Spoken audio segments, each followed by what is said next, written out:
guys, and welcome to the newest episode of Be Hero Presents the Bump Card Wrestling Podcast. I am your host, as always, Brian, and with me tonight is my tag partner, Psycho. How are you tonight, Psycho? I'm doing pretty good. Not too bad. Glad to hear it. It has been a long week for me. I've been on vacation for my day job, but it does not mean that it's not been a long week for me. So I am extremely tired, and You need a vacation from the vacation. Yeah, except for this is one of the rare times. So usually when I take a vacation, I'm taking a vacation to do a thing, like going to visit family, which means I'm driving for 24 hours ostensibly during that vacation. And then, just trying to rush around to see family or doing something for wrestling. Like I'm taking a vacation off work to go work a show somewhere or do something like that. Very rarely have I ever just taken a vacation.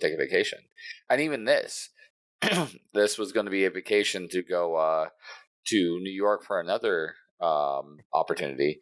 And that fell through at last minute. And I didn't have anything else planned. And I'm like, you know what? Screw it. I'm going to go and take this as a vacation. So kind of just spent one whole day with my wife because she also took vacation as well. So we just spent a whole day together doing nothing while the kids were in school.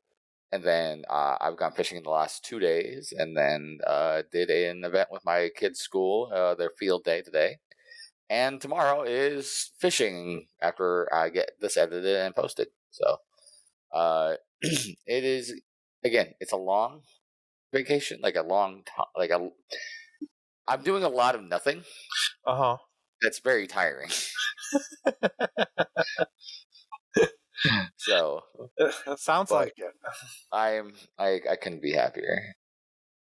Plus, our wrestling school, ASWA Utah, has been popping off. We have 5 new trainees in the last month. And so far they're sticking around. As you know, it's more often than not, you'll get a kid who'll roll in, say how much his dream is to be a wrestler, how he's always wanted it, and he'll do anything. He's got the passion, everything for it, and then turn around within a week, you'll never see him again. Witness protection program. Yeah, it happens all the time. It is insane. But we have one kid. We have a person that started today at training, and then we had a girl start on Tuesday. So I'm not sure how those two are going to fare out. But excuse me. You okay there? I just had something stuck in my throat. So I'm not sure how those two are going to fare out. But the ones previous to that have been there for over a month, and usually if they last a month, they last a while. So I'm excited to see how it's going to go. And stay tuned to the Devotion Wrestling pages. We are going to be posting spotlights with some of these new students. So you'll be able to hear about them and hear how their training's going and everything else like that. So stay tuned to that. Which I'll give you all that social media information towards the end of the show. But outside of all of that, we are here to talk about all forms of wrestling. And as today, we are actually talking about a retro version of wrestling. That's right. We are once again doing our retro review. Request was sent in by one of our great fans by going to our social medias. That is Be Hero Media on Facebook, Instagram, and Twitter at Be Hero Media. Or you can go to BeHeroMedia.com. You can get all of our social information there. Social media information there. Reach out to us if you have a request for a pay-per-view for us to watch or show in general. It could be a Raw for all I care.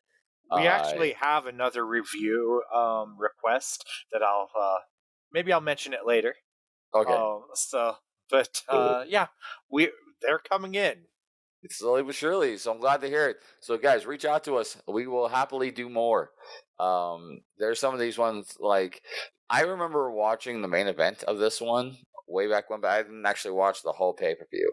So I was actually intrigued to see this whole show. I was interested to see how it was going to hold up with a rewatch because I Yeah. haven't seen this show in years.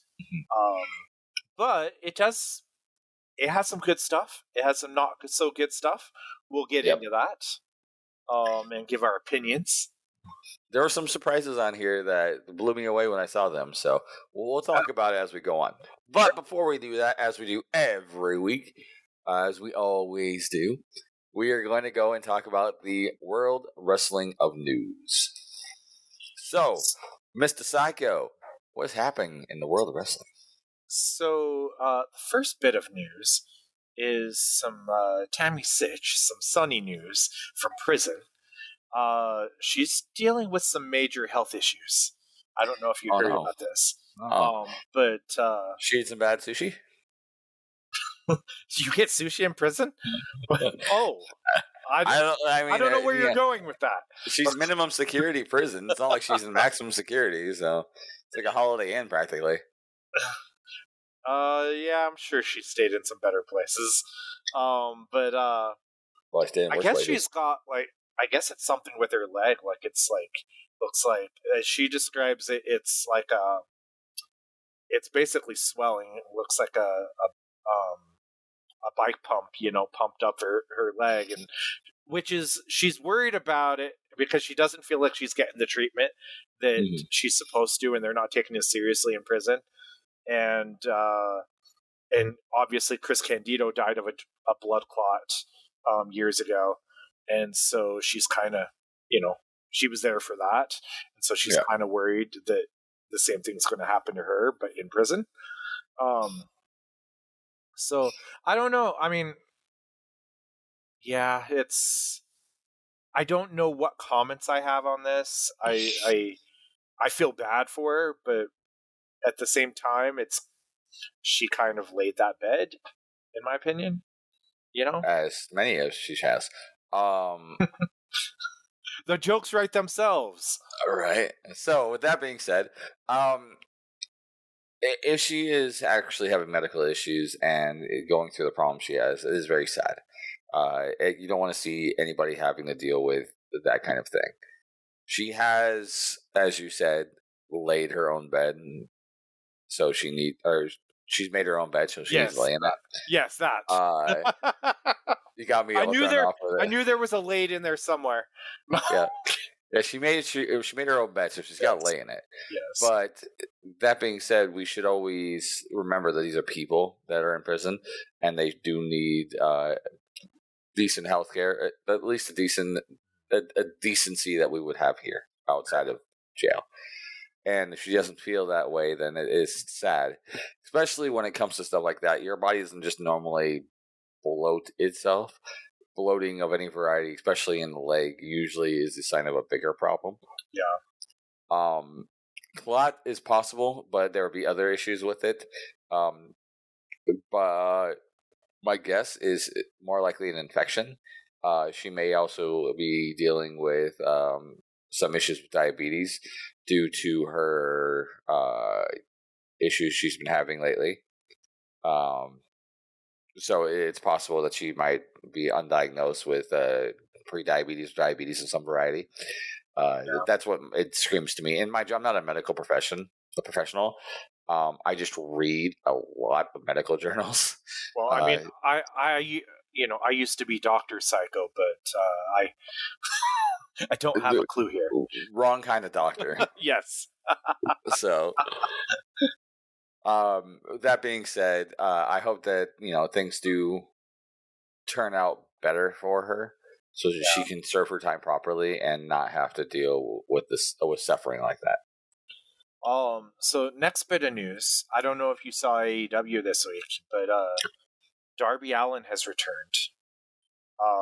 And he's going to be the surprise partner for the 6-person tag match or Team AEW at Double or Nothing. Okay, yeah, we kind of mentioned that sort of, didn't we? This was building. Yeah, they're gonna do a Team AEW versus basically the The Elite. Elite, yeah. And so I think it's going to be, let's see here. Yeah, it's going to be Darby Allin and FTR. And I want to say maybe it's those.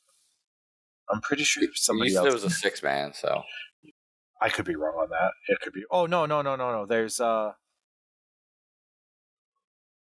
see here. Okay, so it's 4 people. So it's FTR, the Darby Allin, and I believe gosh, I'm trying to think of who's the 4th guy here. Um maybe it's Adam Copeland. No, he's in a different match. I don't know. I haven't. I. They're going they're up against. building to an 8-man. It sounds like, Yes, it's an 8-man and tag, and it's going to be Anarchy, in the arena. the Anarchy in Arena, or Yeah. the Anarchy in the Arena match, or whatever. Yep. Anarchy in the arena match, and so yeah, so should be interesting. Those ones are always kind of crazy. So usually a crazy brawl of some sort. Yeah, because Darby Allin needs to, go out of his way Right. to get hurt again. Well, he wasn't able to do Mount Everest because he broke his foot in a match. So and then got hit by a bus, yes, yeah. Why is he back so soon now? right? Because he's Darby Bloody Allin. Yeah, it's just insane. I mean, that's a pretty decent surprise return, I guess, to be the 4th person. Well, it sounds like the 3rd person, since you don't know who the 4th is. Yeah, I wish I had it right in front of me. I'm totally unprepared. I am fired. I always fire myself and rehire myself every week. Is how that works.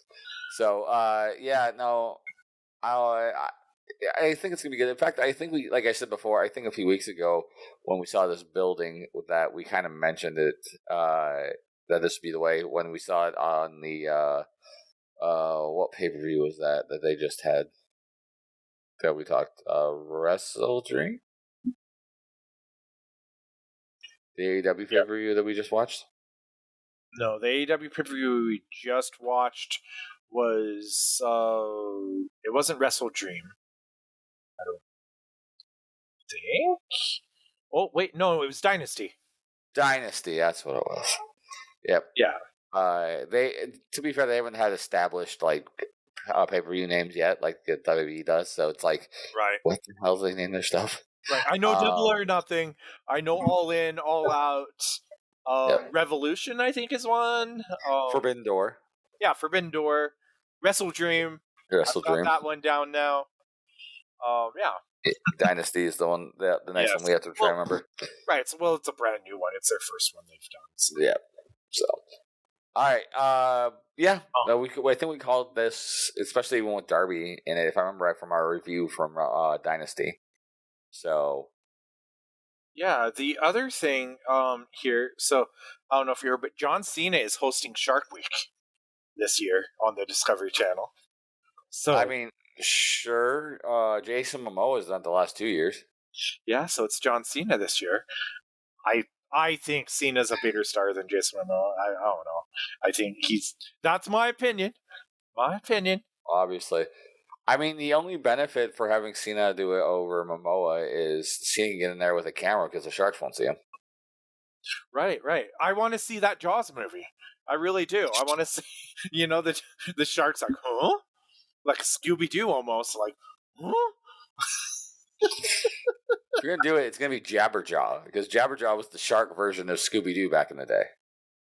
I don't remember that one. You don't remember Jabberjaw? No. Yeah, they were. So it's essentially Scooby-Doo, but with a walking, talking shark, and they were in space. Okay, I must have missed that one. Yeah, it's like I think it'll be interesting. I don't know. Do they just host it? Because it's basically just a bunch of shark themed It's material, Sharks right? theme episodes of shows that are Yeah. there, yeah. Ostensibly, they also do more documentaries that are relative to shark stuff. Didn't they do Sharknado on it like a few years? No, No? Sharknado is sci-fi. It's a totally Oh, different channel. well, they need to get the rights because it, like, that needs to happen during Shark Week. Just saying. So, yeah, okay. So John Cena's hosting Yes. Shark Week. Yes. Go watch it if you want to see more Peacemaker versus Shark. And then kind of a follow-up to the story we reported like we're reporters, that we commented on a couple of weeks ago or whenever it was, but regarding the Oklahoma State Athletic Commission and the warning they gave to AEW about the transgender Oh yeah, stuff with Nyla Rose. Yes. Apparently, they are the Oklahoma State Athletic Commission is considering changes to its policy on intergender wrestling. It's like, I bet you they got so much hate mail and so much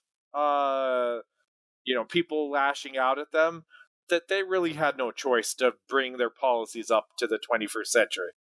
Well, I want to thank our fans for obviously being the ones that reached out and said stuff. We made a change, guys. We did. We have that power. We have that soapbox. So the Bump Card Wrestling Podcast changing the Athletic Commission's policies. That's right. We make a difference. Yeah. That's why we started this podcast, right? To make a difference. Exactly. Yeah. Yeah. Yeah, I thought that was an interesting piece of news. It's something that's kind of laughable, but well, the whole concept is stupidly laughable. That it was even a thing. Yeah, I mean, yeah. Why did that need to happen, right? So, and then last piece of news that I have really here. Well, we didn't talk actually. Before we get to the last week, we didn't really talk about this last week, but it's kind of news from like a week ago.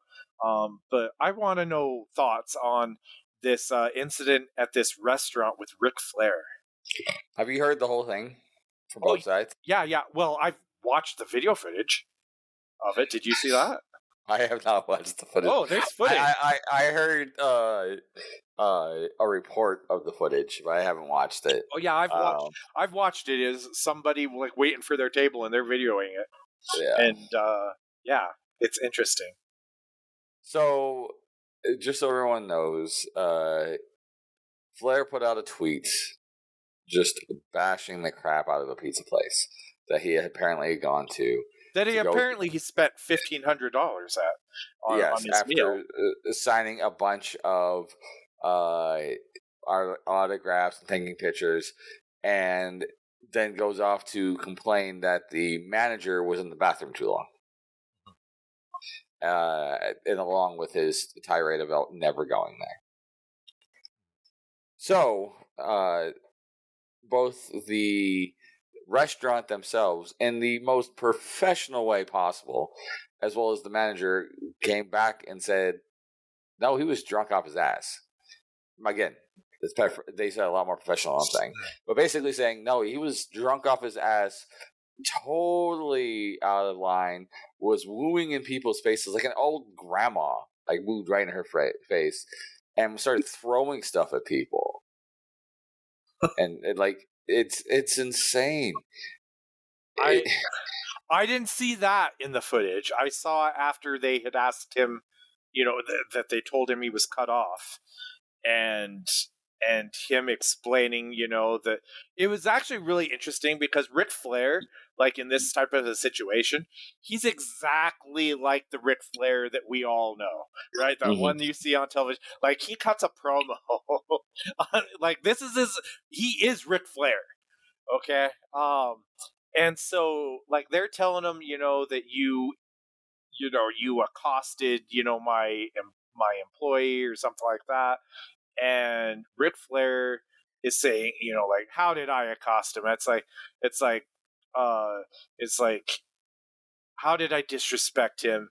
And he's like, you're asking me to leave after I, took all these pictures and, and I was, I brought my family here and you disrespected me.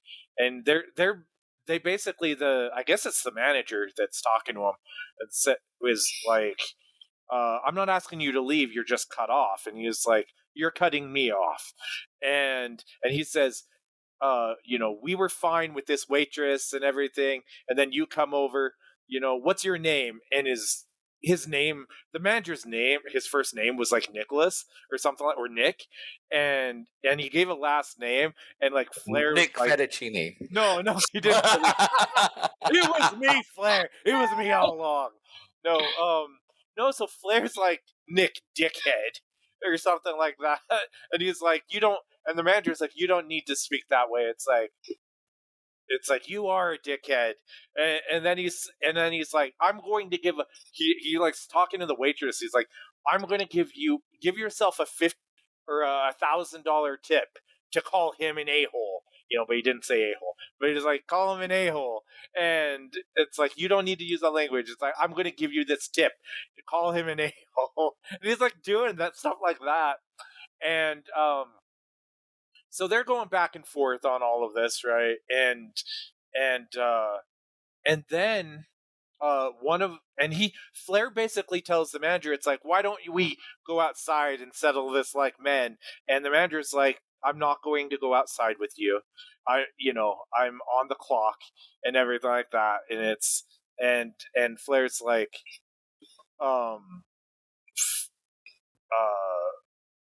gosh, Flair like basically calls him the P word. If you don't know what I'm talking about, then figure it out. And then there's a customer there that like speaks up, and I saw the footage of him, and he's like, I'll go outside with you. I don't work here. I've got nothing to lose. And Flair's like, what did you say? He's like, and the customer's like, you heard me. And Flair's basically like, what did you say? It's like, I'm here with my family. I'm not. And Flair basically backs down from it. But, he's like, I'm here with my family. And it's just kind of ridiculous. But I don't know the whole situation as far as, like, what Flair was actually upset about or what he said to I guess it was the cook that took too long in the bathroom or something. I don't know the whole situation there. But yeah, that's Flair's kind of like he gets himself in these situations like all the time, and I don't know what else to say about that.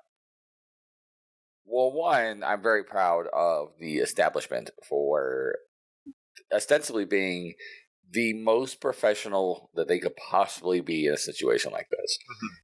Because not only through like the stuff you see in the videos and stuff I've heard from or read on a bunch of other things from how they acted, but even in their response to the tweets that Flair was putting out, their tweet responses, they were like unbelievably professional in everything. Like, if anything, this is going to put that restaurant over more than even hurting Flair. It just saddens me that one of the greatest of all time, if not the greatest of all time, has fallen so hard. Additionally to that, did you hear, going back to Flair, that in Flair's last match, that he not only was selling that he had a heart attack, but apparently he actually had 3 heart attacks in the match? I did hear that. I heard he had a heart attack. I didn't know how many or what the situation was. That's not hard to believe. His claim, by the way. Right. Because he looked like he was dying in that match. Yeah, I legitimately thought he was going to be dead. Like, I thought that match was going to kill him. I really hope he does not wrestle ever again. Like, he wants to. I know he wants to. It's like, dude, like, you've had so many final matches. You're at least Terry Funk, when he wrestled, like, he could still mostly go. Like, even though he was like, oh, he's, middle-aged and crazy, but his style, like, Terry Funk never embarrassed himself when he was in those matches. Like, it was just like, I can't believe he's doing it at this age. He's doing moonsaults and everything. When Flair wrestles now, it's embarrassing, and it's sad to see that he's fallen that far from what he used to be, and he's tarnished his legacy, in my opinion, of what, because there's going to be, probably thousands of fans, young fans, that this is all they know of Flair. They don't know of the, one of the greatest of all time, arguably. So, Yeah. and Well, yeah. Oh, and the other piece of Flair news I heard, did you hear about how he, I might have mentioned this to you, but he's basically upset that he's not in this Death of WCW Vice show oh yeah, they're making. so they didn't reach out to him. Yeah, they didn't reach out to him. My whole thing on that is, it's called the Death of WCW. If you had nothing to do with the death, why would they reach out to you? Like, I think they're more like, all the people I've heard that they've got on this thing are all people that you could point to a little bit and point the blame on. It's so, like, and Flair will tell his one-sided story. And so I feel like if you're going to tell a one-sided story, get the people that can defend themselves on there. I think because Flair will say, it was Bischoff, or he'll let his personal issues, get out there. It's like, it was Bischoff, or it was Flair, or it was Russo. Who knows? But, like, and they probably didn't want to pay Ric Flair, so they didn't want to deal with it.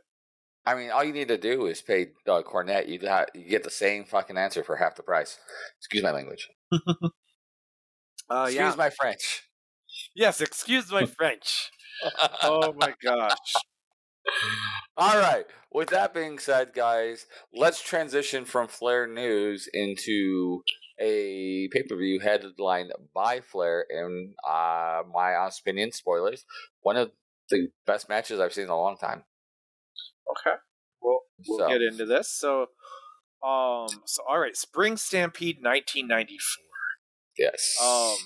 And honestly, it's like, when we say spoilers, like, obviously we're not spoiling in a show, because if you haven't seen this, pause us right now, go back and watch it so you can be on the same page with us, because otherwise you won't know what we're talking about. And dude, it's let's see, 94, 35 years. 40, yeah, it's 35 years old. Like, most of you probably that are listening to this weren't even alive then. Or not 35. No. 30 years old? 30 years old. 14, 20, 30 years. 30 years. Yeah. Sorry. 30 years almost to the, like, day. Like, when, let's see. This was Spring Stampede. So it'd be, when did it air? Let's see here. I don't have that in front of me. I don't think. But, 2 seconds. Let me look it up real fast. Because it'd be spring, so I'm thinking it's got to be April or May. Probably April. March, maybe? No, March. March would be Slamboree. Or May would be Slamboree. April 17th. April. I knew it was somewhere in there. So that's how spring works. So yeah, pretty much almost, pretty much a year ago, 30 years ago. Yep. So yeah, go back and watch it. So the opener, and can I just say, so they open actually with Aaron Neville singing the national anthem. Which was, I had forgot that he sang the national anthem here. And all I could think of is the guy that trained me, Marcus. Like, he does a very good Aaron Neville impersonation. And shout out to Marcus. We need to have him on the show sometime. But yeah, and so I just couldn't, like, all I had was Marcus doing his Aaron Neville impersonation, like, while I was watching that. Mm-hmm. But I skipped past it. Yes.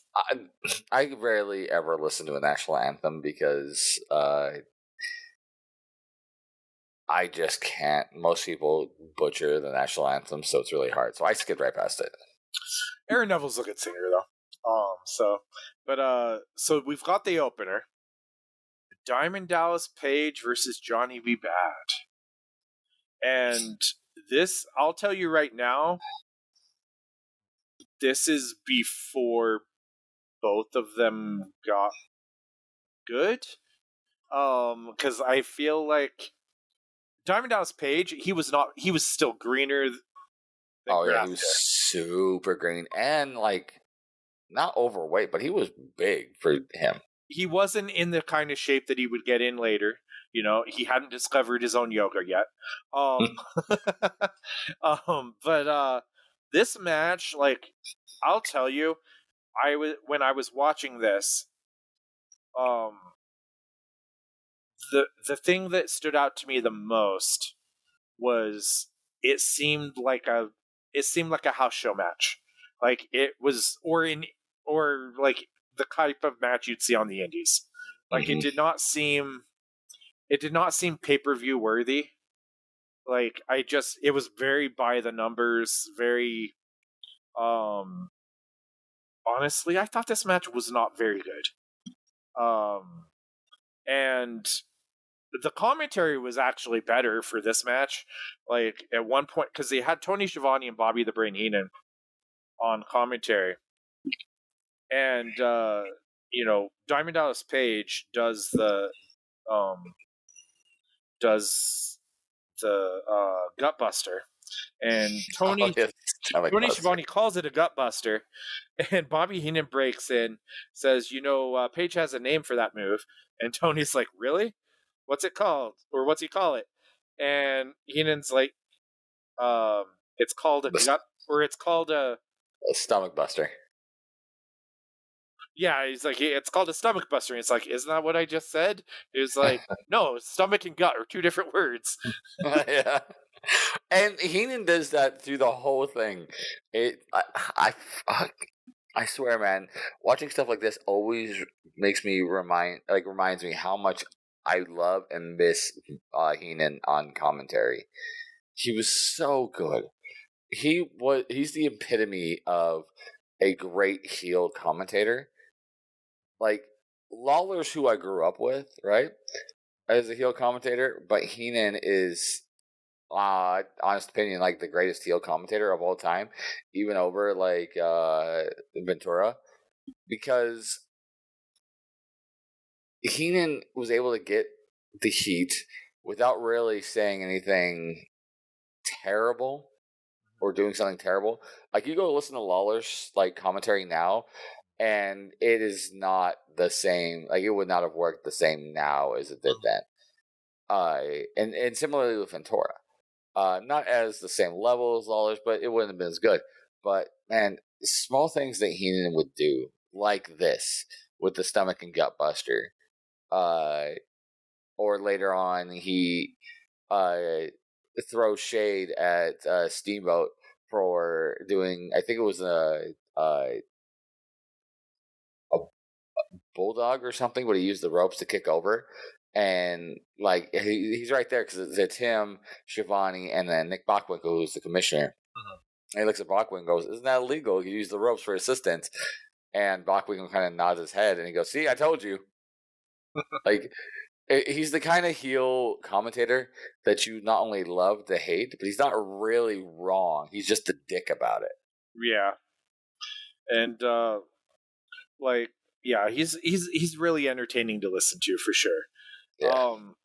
So the match actually ends with Johnny B. Bad doing a sunset flip off the top rope, uh, and pinning Diamond Dallas Page. That Yeah. part was probably the best part of the match because like it was like, oh, a high spot. That was kind of, and it was very fluid how he did the sunset flip off the top. But everything else was so basic that it never really got going. And I see that the match was like 5 minutes and 54 seconds. It felt like 12 minutes. Like It definitely felt long. it felt way longer than 5-6 minutes. You know, Yeah. watching this match as I was going through, the only thing that kept coming to my mind is what was missing from Johnny B. Badass / Mark Marrow that didn't make him like a main eventer, having that it factor, right?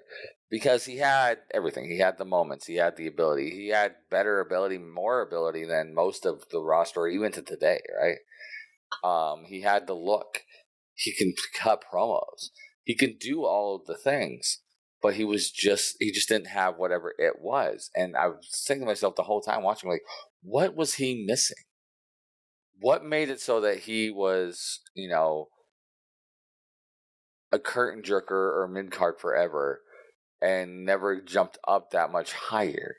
The only thing I can think of, because I couldn't think of anything else, is he never really had that good program with somebody, that good rivalry, good story to build who he was, right?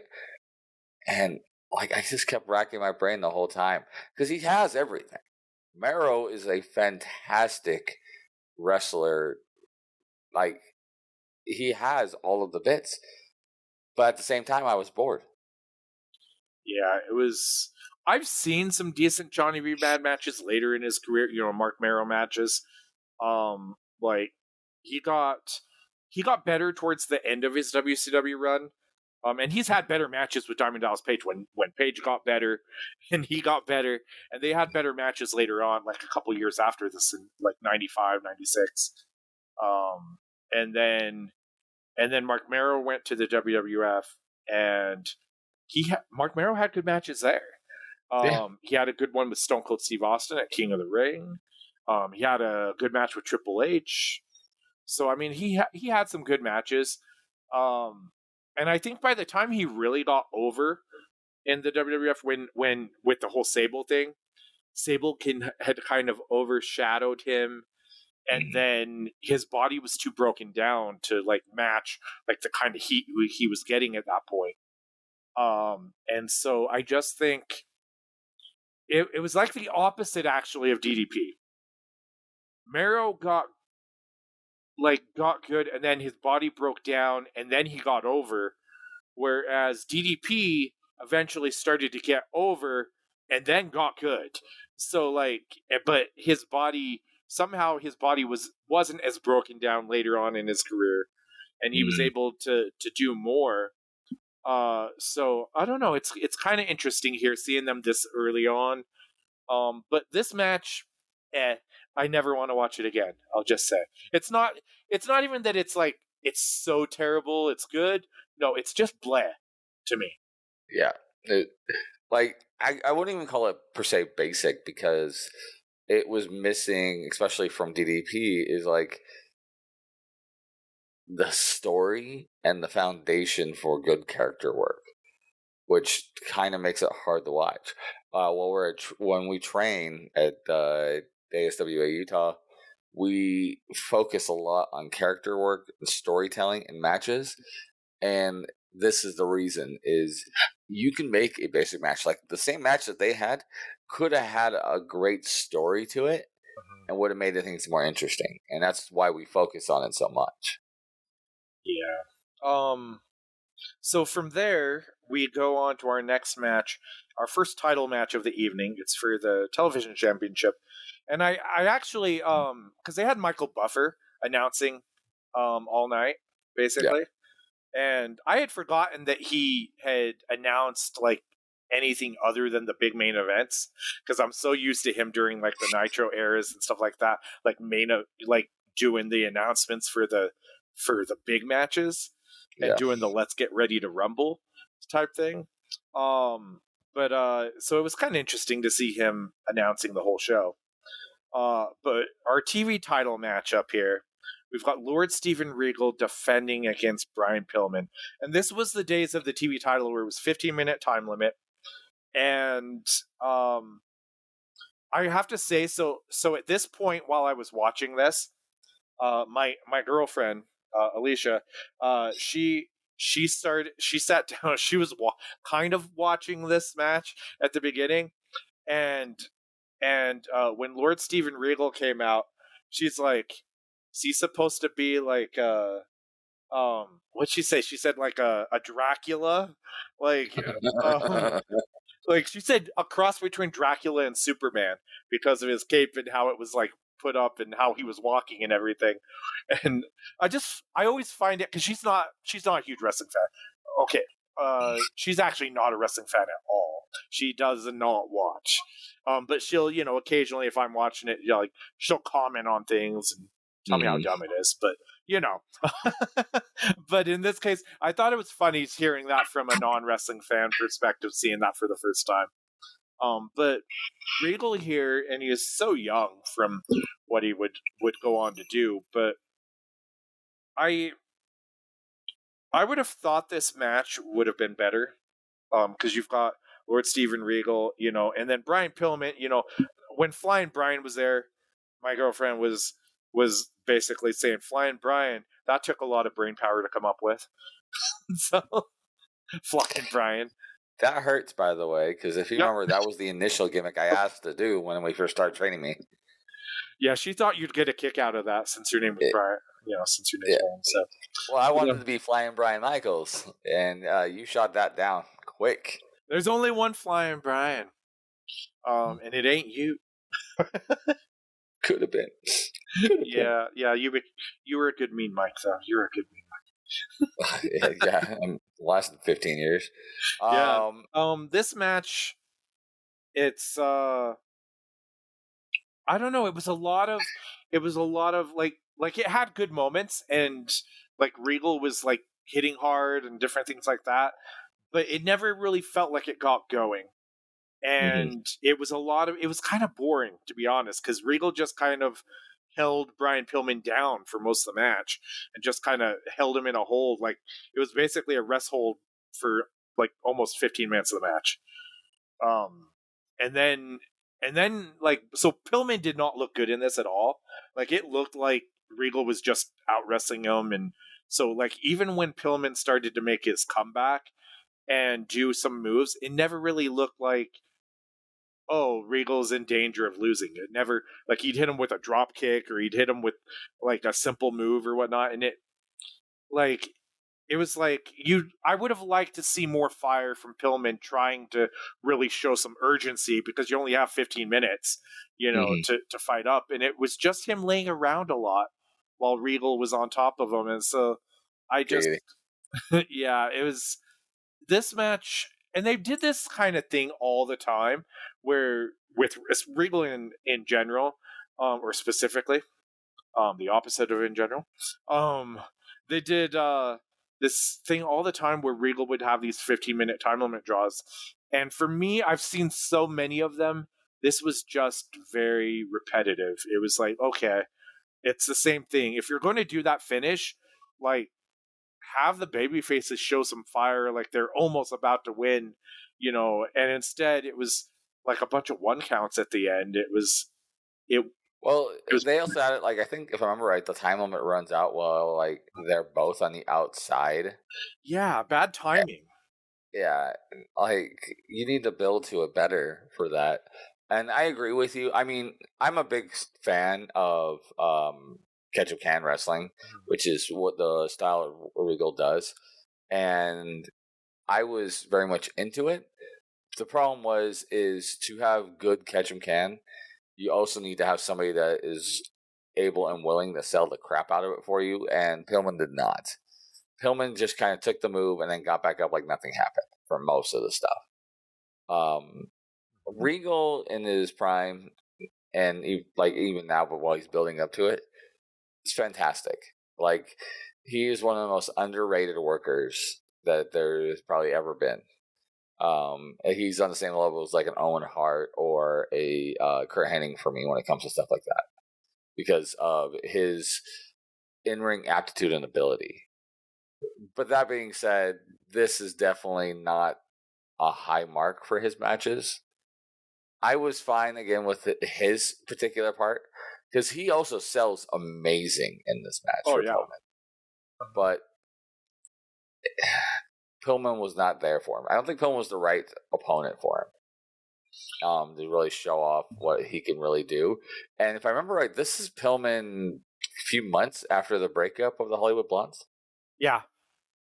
So, like, he was still trying to find his place as Flying Brian, so.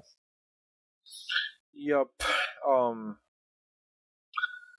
So 15-minute time limit draw here.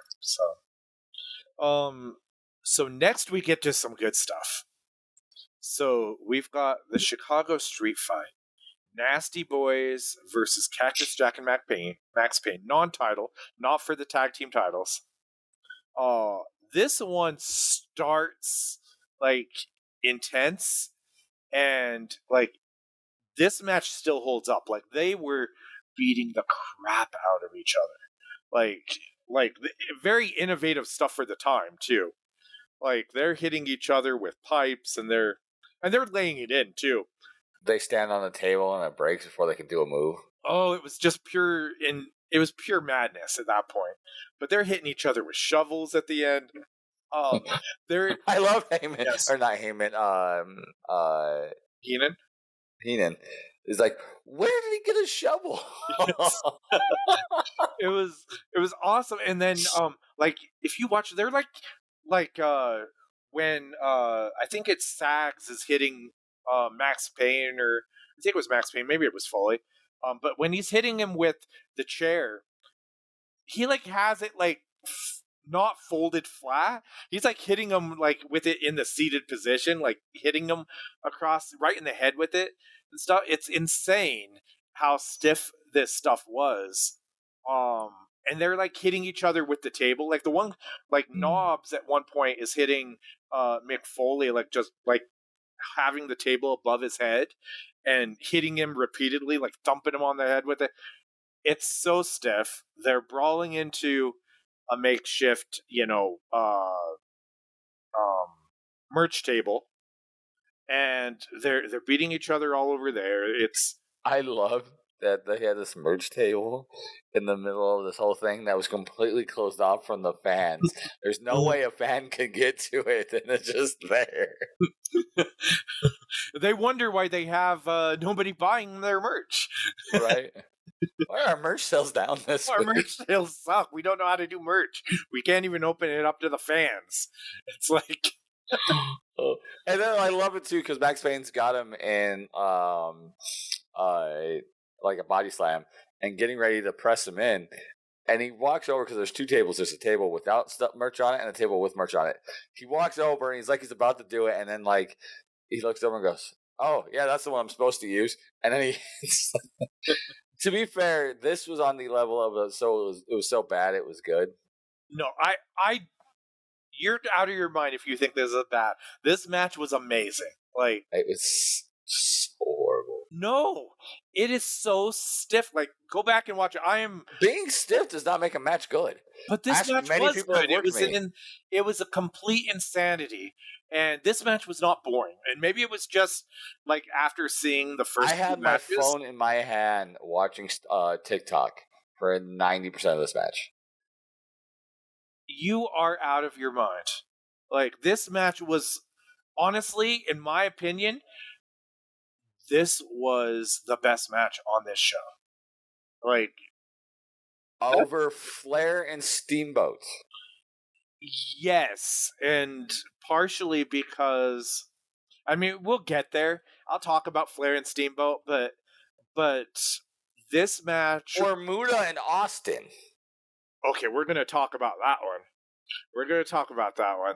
But this match I loved it so much. Like and you hear the crowd wakes up for this match. This crowd got them awake.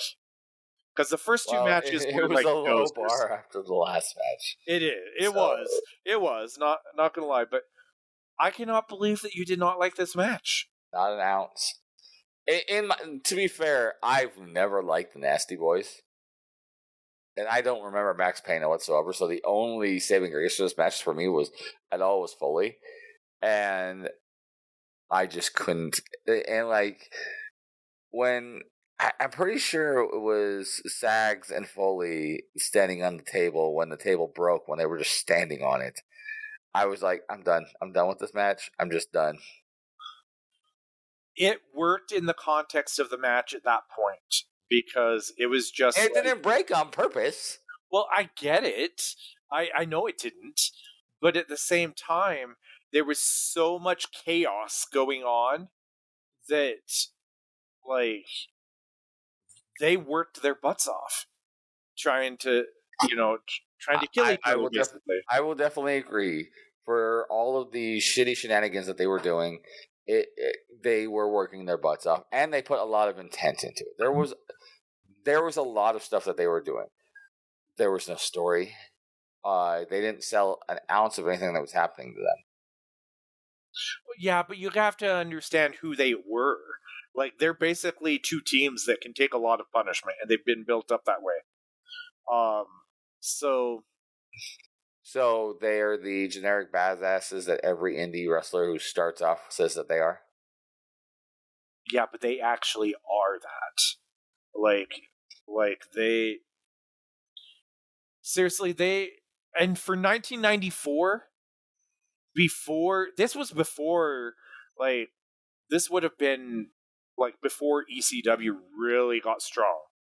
Mm. And so it was ahead of its time.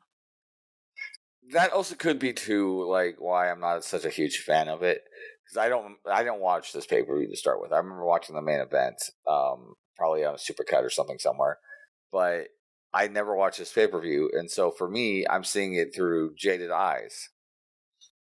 That So could be. And maybe I've got a place in my heart for nostalgia, because I remember watching this. yeah, And but it's still, to me, it still holds up. Like, I don't love it as much as I did upon like my first few viewings of this show, but like, because I've seen so much crazy stuff since and whatnot. But for the time, especially, this match is amazing, and like our listeners need to like go watch this. Tell us what you think, because we're very divided on this match. Like, we're on opposite sides of the spectrum here. Okay. And let's get into this next match, because I feel like we're going to be on opposite sides of the spectrum here too, because we've got the United States Championship match. Oh, and by the way, the Nasty Boys won the last match. So yeah. But we've got Stunning Steve Austin with Colonel Robert Parker versus the Great Muta, and they had promos earlier in the back of like Colonel Robert Parker and like Bunkhouse Buck and stuff like that. Was the version that you watched on Peacock, Brian, was it like not dubbed properly? Like, were their mouths not matching when they were talking, or was that just mine?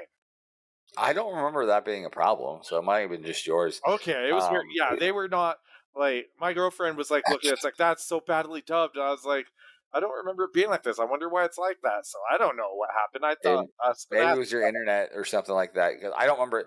That being said, it's highly possible that I just wasn't paying attention enough. that. Um, I think you weren't paying attention to the last match, and that's why you didn't like it as much. But that's just me. I mean, I you give mentioned every match yourself. about 3 to 5 minutes to try and to hook me, and if it doesn't happen, TikTok comes out. So If listeners, if you could see how, like, I'm looking at Brian right now, how incredulous I am, of his opinion of that, because it started hot, and it was all nonstop action. Pardon the pun for total yeah, nonstop it action. was total nonstop action, absolutely. But anyway, so Steve Austin and the Great Muta. Um, okay, so you tell me your opinions of this match first. Well, one, it's two of the greatest wrestlers of all time. Mind you, Austin's not at his peak powers yet, but he is He's still doing pretty a good. great. He is, yeah, he's doing a great heel performance in this. There's a point in time where Austin slides out while he's getting his ass handed to him by Muda, and he tells Parker, he's like, "I don't know what to do. I don't know how to deal with this guy." And Muda is just Muda. He's amazing. Uh, Austin also sells the crap out of it for him. There's a reason, and not to throw shade on a person who's passed, but especially at this time, there's a reason why Austin went on to be, Austin, and Brian Pillman didn't go on to main event anything. And it's a large to do with the way, like the it factor that you see in Austin, and you see it here. You see a lot. I see a lot of what you end up getting with the ring general or the ring master version of Austin later on in WWE in this match. So that's where I'm coming from on this. I was very confused about the finish, though.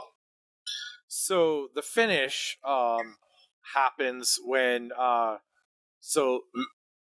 basically Great Muta backdrops Steve Austin over the ropes and gets disqualified, because at this time, if you dumped someone or threw someone over the top rope, it was a disqualification in WCW. Gotcha. So yeah, that you can thank Bill Watts for that. That was one of his rules when he was doing it, is he implemented if you throw someone over the top rope, it's a disqualification. If you come off the top rope, it's a disqualification. Those were actual rules implemented by Bill Watts. The funny part too is both of those happened in the main event. Yeah, consistency. I don't know what to tell you there, but that was the rule. I think it's a horrible finish for this match. I agree. That was the part that threw all of it out the window. Up to that point, I was totally into this match. I felt like it had a fairly good story to it. I think that it both worked really well. And then when it got out to the finish, like even up to the part where Muta kicks Colonel Parker in the chops and he falls to the apron, I think like the fans popped loud. I think it was an earned spot and everything like that. And then the backdrop happened. I'm like, why did they just ring the bell? I was super confused. So my thoughts vary a great deal from yours. I thought that these two had zero chemistry whatsoever. I thought that it was a letdown for the talent that they both possessed, and I did not think that they had chemistry. I felt like Great Muta, he looked like he was very unmotivated, like he was just collecting a paycheck to be there. And I think Steve Austin kind of, like, honestly, I feel like he was frustrated wrestling Muta because Muta didn't want to have a great match. I don't believe here. And then you add on to that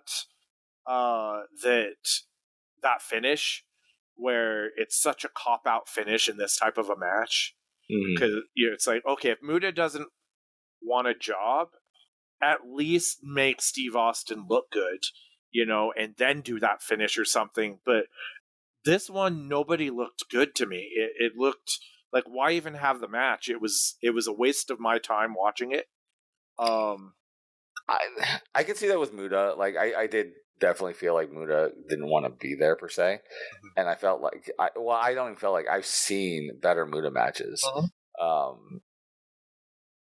But I think Austin, and it might be more, I was just so intrigued in watching Austin as a different Austin than I grew up with. It might have jaded me, and not jaded me, but swayed me a little more. Plus, I love Muta as well, so watching them both in there. But I could definitely see how you can feel like it didn't seem like he was motivated, because there were times where it didn't feel like it. There was one spot that I can't remember what it was, but the camera looks right at Muta's face while Heenan is saying something about it, and you just look at his face like, oh, sigh, here we go again with Muta.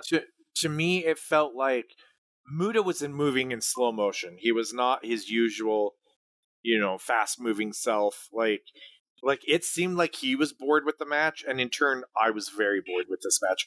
I thought Regal and Pillman was a better match than this. Like, I really did. And because this one had high expectations for me, and there's no reason this shouldn't have been a good match. To me, this was like Shawn Michaels versus Mr. Perfect from SummerSlam 1993, where everybody was, before the match started, everybody was like, this is, going to be the greatest intercontinental title match of all time, because it's Mr. Perfect and Shawn Michaels. Like, it sounds great on paper, right? Yeah. And then the match happens, and it's not good, and they have a cop-out finish there. Like, and it's like one of the biggest letdowns ever. this felt like right up there.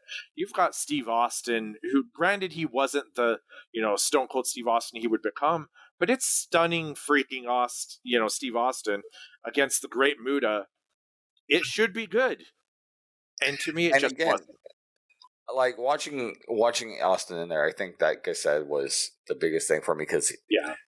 he was different, but you can still see that aspect. You also see so much more wrestling from Austin in this match. Yeah, that is true. Like, I think Austin actually worked hard. I think Austin was trying, to make chicken soup out of what. But I just feel like he didn't have a good dance partner here. That's Yeah. my opinion. And of course, Heenan and Shivani did great on the commentary as they do through the whole show. Oh yeah, of course. So moving on, we've got. Let's see here. We have Rick Rude versus Sting. Rick Rude's defending the international championship, which used to be before. So, like right before this, the NWA split from WCW. Not too long before this, and so it used to be the NWA title, and then they kind of it got stripped of that name because the NWA split with WCW, and so then it became the International Championship. So this match actually surprised me because I didn't remember this match being as good as what I felt it actually was. Yeah. And right before the match starts, Harley Race is out there, who manages Vader, and he's basically like, whoever wins this match, regardless of outcome, Vader wants, the winner, to challenge for the winner. And Harley Race goes to punch Sting, and Sting, hits him out of the ring or whatever. And then it's on to the races. Rick Rude attacks, and Rick Rude is bumping like crazy, by the way. He takes this monstrous backdrop that I'm like, oh my god. Like Rick Rude, like it made me really sad because I was like, we could have had this later on if he didn't injure his back and have to retire and not be able to wrestle, because if he wouldn't have got injured like later on, not in this match, but also it was against Sting. It was in Japan though, not too long after this actually. But if Rick Rude wouldn't have got injured, I totally could have seen him like being a major player in the Attitude Era and like going to, because he was there when DX, he was with DX and everything. And Rick Rude, like this Rick Rude in the Attitude Era being like taking the handcuffs off could have been so good. So good. Like honestly, he could have been a world champion. He really could have been elsewhere. It was fantastic. But this match, the crowd was into this match like from start to finish. They were so loud for this match, and they're just, it's back and forth, and Harley Race comes in, and Vader comes in and does interference, and Sting's fighting him off and everything, and then Rick Rude is like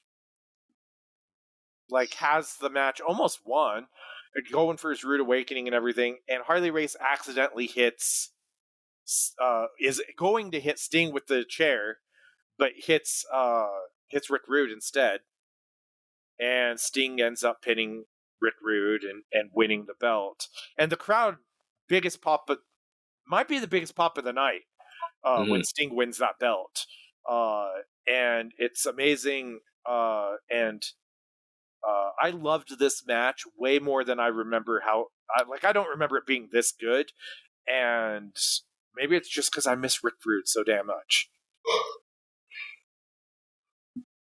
Oh man, yeah, I agree. This was a fantastic match. This is also Surfer Sting, obviously, and so when I put it on, this was actually the first match I started watching tonight because I had to split it off into 2 nights to watch this show. and I was like putting it on. My wife was like laughing because Sting was on, the Surfer Sting and everything else like that. But it was a really good match, and to be honest, like every Rick Rude match I remember was against Sting, and so this was not one I remembered, but obviously it's a new one. But it's always been Sting and Rick Rude, so I knew that this was going to be a good match, and it lived up to it. The only thing that threw me off at all was Harley Race. The Harley Race materializing in the ring at the beginning of the match, because he was just there. Like Sting had like 2 moments of a promo, and then Harley Race was there and does the Vader wants a title match kind of thing, and then he totally goes out. The funny part is watching Harley Race on this, but also I recently watched the Iron Claw. Oh, and you did. watching stuff with Harley Race on there. Mind you, it's not actually Harley Race, but just the match and stuff. I really want to go and have some of the students from ASWA Utah go and watch Harley Race matches from back in the day and be like, all right, now point out all the Triple H stuff, because Triple H stole so much from Harley Race. Oh yeah. So that's like when I saw that, especially so when he gets shot out the ring and goes over the top like he does, like Triple H does also from the bump in the corner. Like my brain just clicked and it's like, I should totally have people do that, because I've known for years like Triple H was a huge Harley Race fan, but I always forget, like with the high knee and everything else, those are all Harley Race things. Yeah, it's and I've met Harley Race. I have to. At Caulfield Rally Club. Yeah, we met Bachwinkle there too. Yes, we did. Yes, we did. And Harley Race was such an amazing man. Like Bachwinkle too. But yeah, it's just Harley Race was so good. Like wrestling promo, manager, like when Harley Race was in there, it was legit. It was, he's somebody that's so good. But and he could still bump here, like really, like yeah. He took the punches from Sting and wasn't embarrassed. I didn't feel like it was needed. Yeah. Is the thing, like they didn't need to have Harley Race come out here. He could have came out at the end of the match, and then they could have just had him set up the match for Sting. Then, like it didn't really feel like it was needed. And knowing that Vader is also then having a match like 2 minutes later, kind of doesn't make it make me care. I think there's actually a match in between. When Vader comes out. Oh yeah, the bunkhouse brawl. Yes, but still, it was fairly close, right? So it just, I'm never a big fan of that angle. Like if you're gonna have somebody do a run out like that, I'd rather be on opposite ends of the show if you can do that, or as far away as possible, and not like the next match or the 2 matches later kind of thing. So because it's that feeling of like, well, if somebody just came out and screwed me and then they're having a match later, why don't I just wait out and gorilla for them? It's weird because like I fully expected Rick Rude to get involved later on because they actually have after this match, they actually have a pull apart in the back between Rick Rude and Vader, where Rick Rude's mad and said, basically like, I didn't need your help and you cost me the title, sort of thing. And it also makes me sad here because this was going to be Rick Rude was going to be a babyface and wrestle Vader, and Vader was going to be the heel, and we never got to see that match because Sting Sting injures Rick Rude. Oh my gosh, I can speak really. Rick Rude gets injured against Sting in Japan, like not long after this, before we have that Vader Rick Rude match, and Sting has to replace him. So we get Sting and Vader for the vacant title, and whatever, because I think Rick Rude actually ended up winning the title back or something, and then was going to defend against Vader.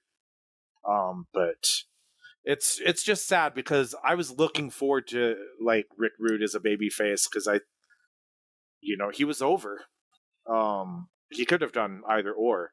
Like I think he's better as a heel, but I think a little face run, like I was ready for it at the time when I was watching originally back in 1994. I was 14, so I was ready for it. Yeah. Well, that was this match. I really did enjoy this match. I would definitely put this up as one of the best matches of the night for sure. I don't know for me if this is match of the night, but I could see that this could have been. Yeah, this definitely. I think it was maybe the one that had the biggest crowd reactions of the night. I don't know. It was good because there's a lot of stuff like earlier in the night that we kind of talked about that seemed kind of amateurish or slow or whatnot. This one did not. This one felt like, oh, this, like if I was going to show someone like had never seen WCW before and this was something from this event, I'd show them this match and see how over they were, everything, and I think it would get them hooked. Like I don't know. So after this match, we have the bunkhouse brawl, the bunkhouse match between Dustin Rhodes and Bunkhouse Buck.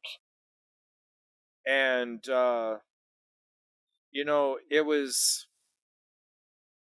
This one was bloody because they both bled, I believe. Dustin in particular. Like, he bled a lot in this match. As you do as a Rhodes. Right, exactly. It's why he got fired from WCW. Did you know that story? Not in this particular match, but like 2 years later. Bunkhouse, or no, a year later, Dustin Rhodes was wrestling the Blacktop Bully in Uncensored 95, and in a Blacktop, I think it was a Blacktop match or a bunkhouse. Falls Count Anywhere, some variety. No, it wasn't. They were actually wrestling on a moving trailer, a flatbed trailer. Oh, and I don't if you've never seen that, but they're wrestling on this, and Dustin and Blacktop Bully, who used to be Smash from Demolition, they're wrestling on this, and they're both bleeding buckets on this match, and they got, I guess, WCW at the time, because Bischoff had taken over and everything, had basically had a no blood rule, and they got fired right after that match, even though the agent had told them it was okay and whatnot and had okayed it, but the agent also got fired, who was Mike Graham. Yeah, everybody got fired that was a part of that match, and Jesus. Then Dustin goes to WWF and becomes Goldust, and yeah, that's kind of how that happened. All right. But this match, you said you didn't like this match. We were talking off air, and no, you didn't like this. Not really. Like, this kind of falls in the same thing for me. It's as the earlier match with the Nasty Boys. Like, I didn't really care. It didn't give me anything to bite into to care about. I was probably about 5 minutes in, and once again, TikTok came out. Yeah, this match, it was okay. I mean, for what it was a brawl, but it's not the worst match on the show, because I think they tried. I don't, and it was a Bunkhouse Buck wins, because Colonel Parker gives him a basically, I think it was brass knucks or loaded up his glove or whatnot, and he ends up punching Dustin and winning. And Bobby Heenan actually made a big deal out of, a Rhodes lost a bunkhouse match, and that was kind of funny. But this match was okay. It was, I feel like, and it did have a story, because and maybe you had to be there watching the build up to this match and everything, but they were feuding like for several months, them and then Terry Funk came into the fold, and then Arn Anderson, and everything. And so, I don't know. This match, it was kind of slow, but it was, I mean, it was kind of supposed to be a violent match, but not in the same way as the Nasties and Cactus Jack and Max Payne were. It didn't have that kind of craziness to it, but it was just a hard hitting match. So, but it was a lot of punch kick and beat each other with belts and stuff like that. But I don't know. It wasn't as bad as you make it out to seem. I'm just telling you how it was for me. Like, and I'm not gonna lie. Over the last several years, I've become a lot more jaded when it comes to watching matches. So, like, if you don't hook me pretty quickly, I'm usually generally done. Um, it, it it's been very difficult to watch wrestling anymore, due to seeing things that it's just like, really, why, especially older wrestling when it comes to stuff like this.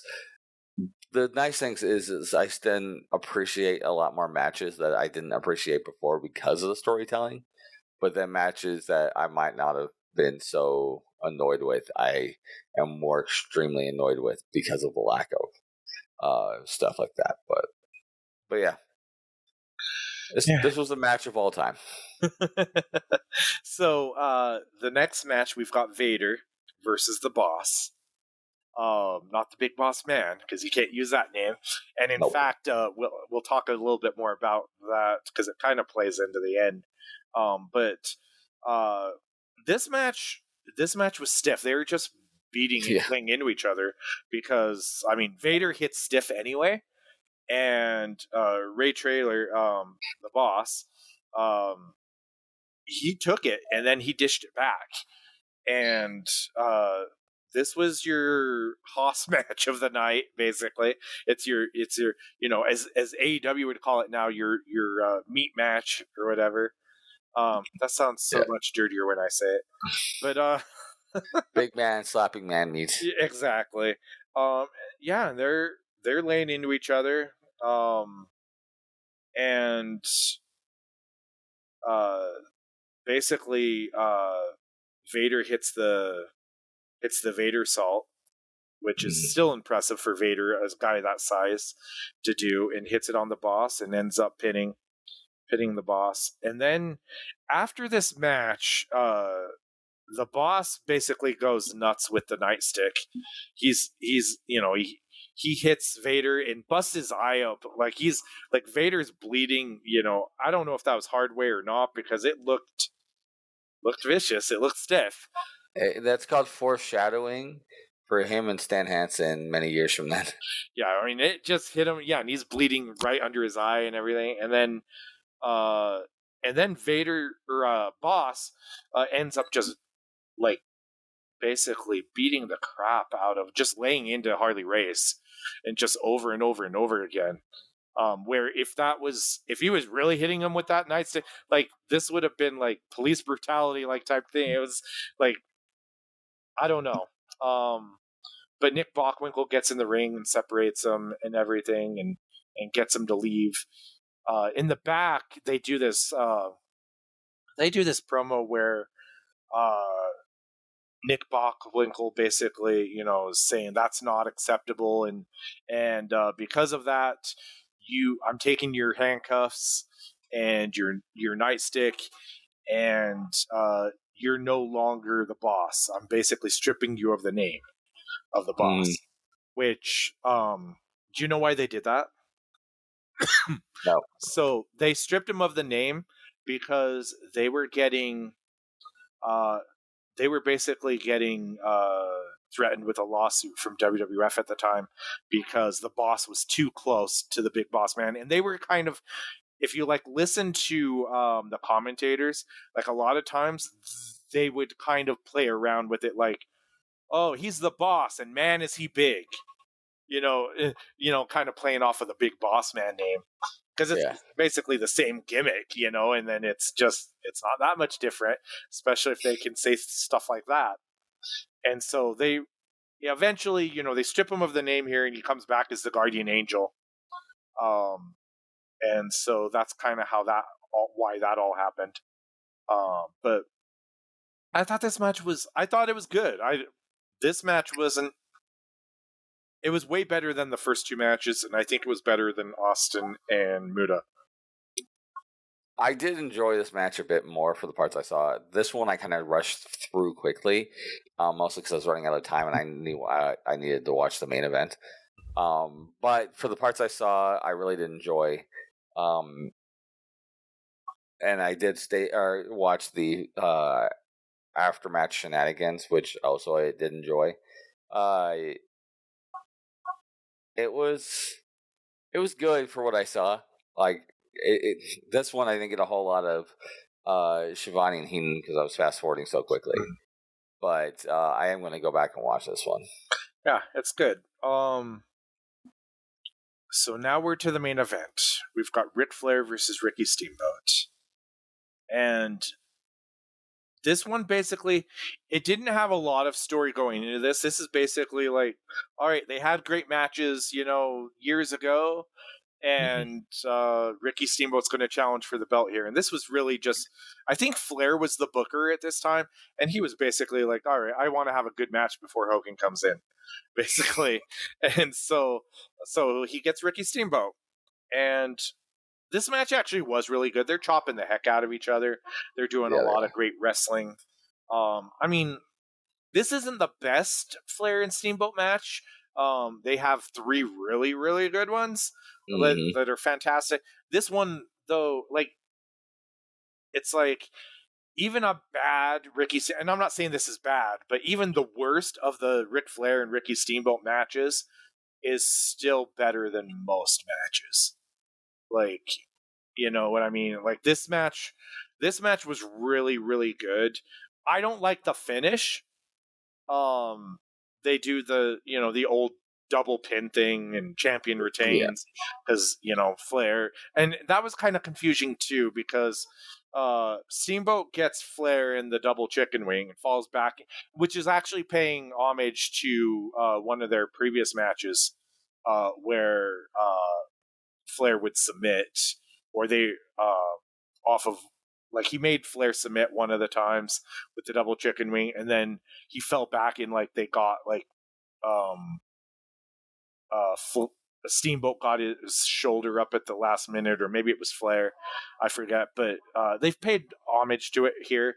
But this time, both their shoulders are down. Ref counts, and then they go. The referees. There's two referees in there. They're going to talk to Nick Bockwinkel, and they say basically like both men's shoulders were down.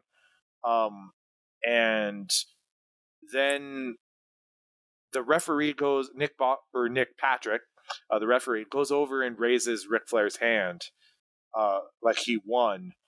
I understand the ruling of this match is a draw, so champion retains, but I don't think Flair should have had his hand raised because that doesn't happen if there's, a draw and then there's a. So that part I think was a little like, okay, that doesn't make any sense. And then Bockwinkel, of course, they do this little thing where he sits down with the announcers afterwards, and they're asking him like, what was going on, and he says, champion retains because it always defaults to the champion, but I've got to talk to my board later.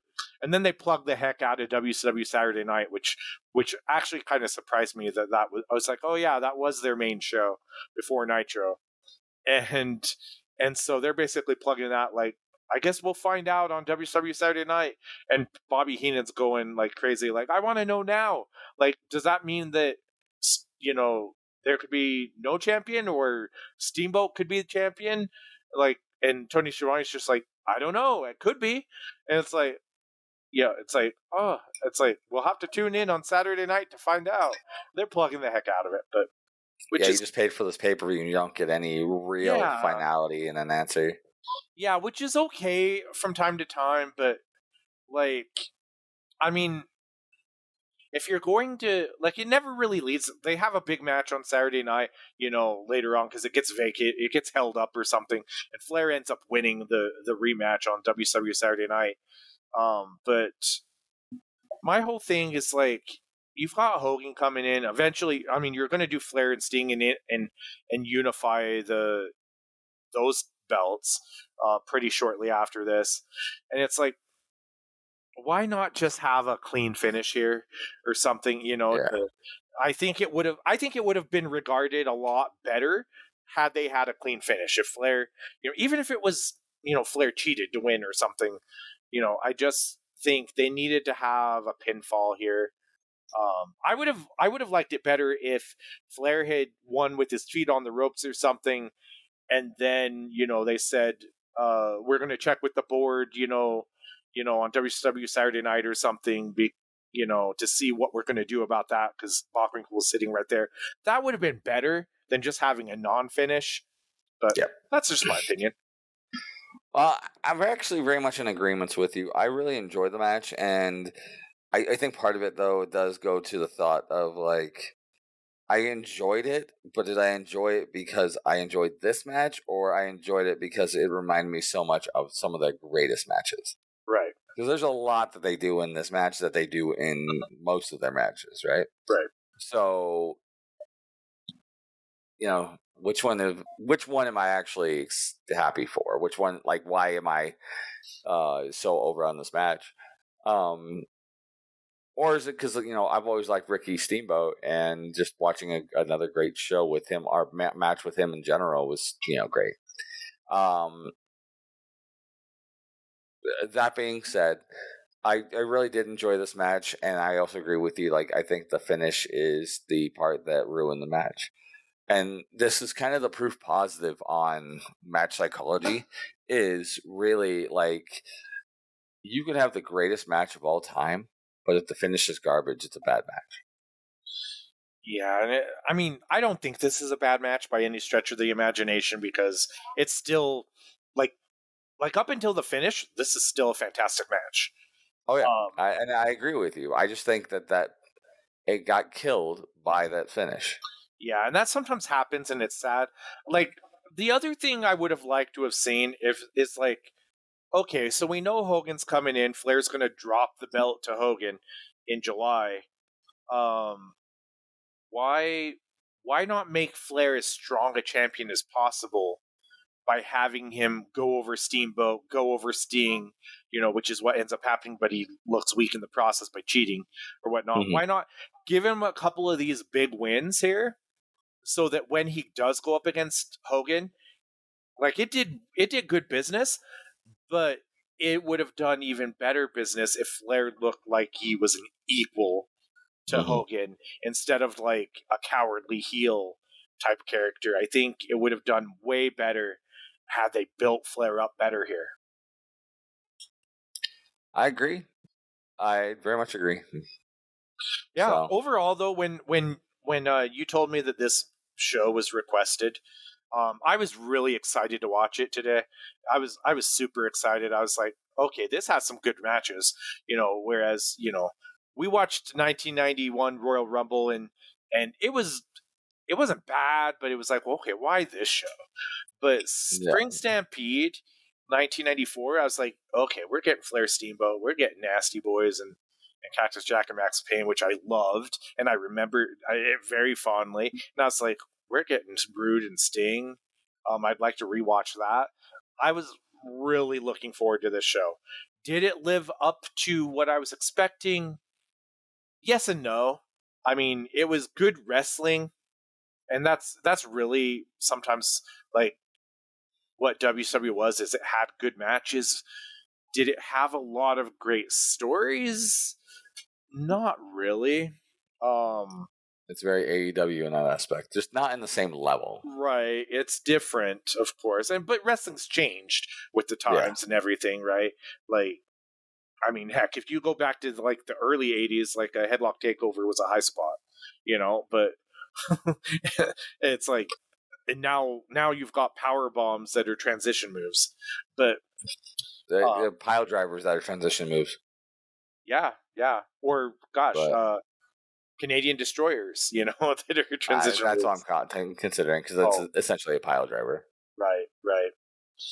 But yeah, Do you want to know what was requested for our next retro watch? Yeah, sure. So we can see what our next one will be for next month. Yeah, for next month. So somebody hates us. Okay, because it has been requested for WCW Uncensored 1996.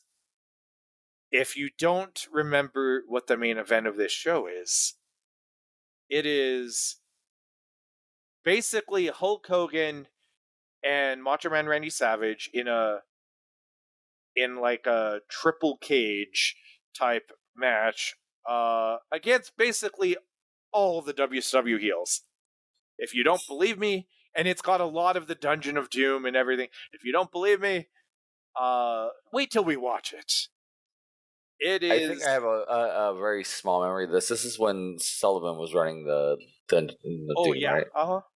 And I'm pretty sure he was booking at this time too. Yep, and that's what I remember of that show. And so yeah, we'll go back and revisit that next. And yeah, I can't say I'm necessarily looking forward to it, but I'm sure it'll get some entertainment from us, our review of it. Alrighty.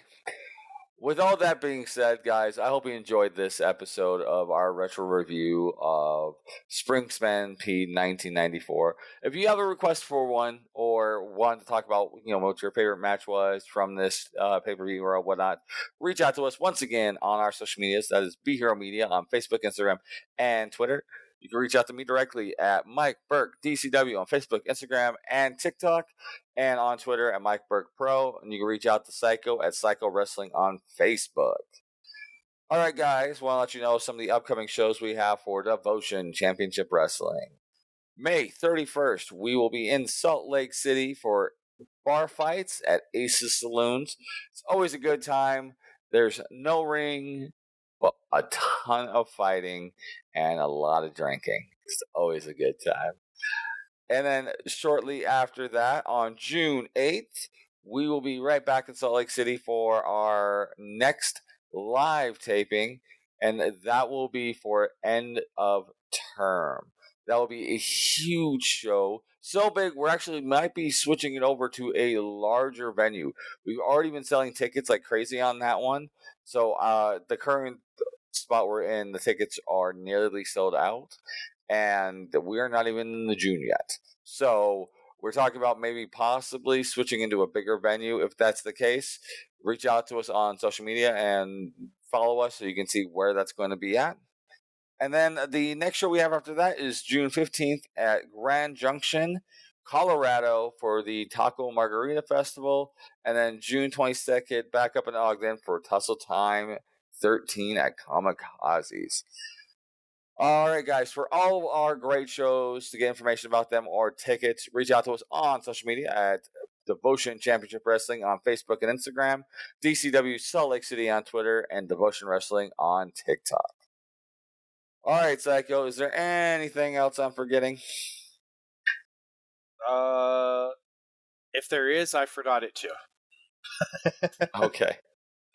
All right, guys. Well, for the rest of Be Hero Presents, we have been Mike, or Brian, I guess you can call me, and Psycho, and this is us tapping out. Have a good night, guys.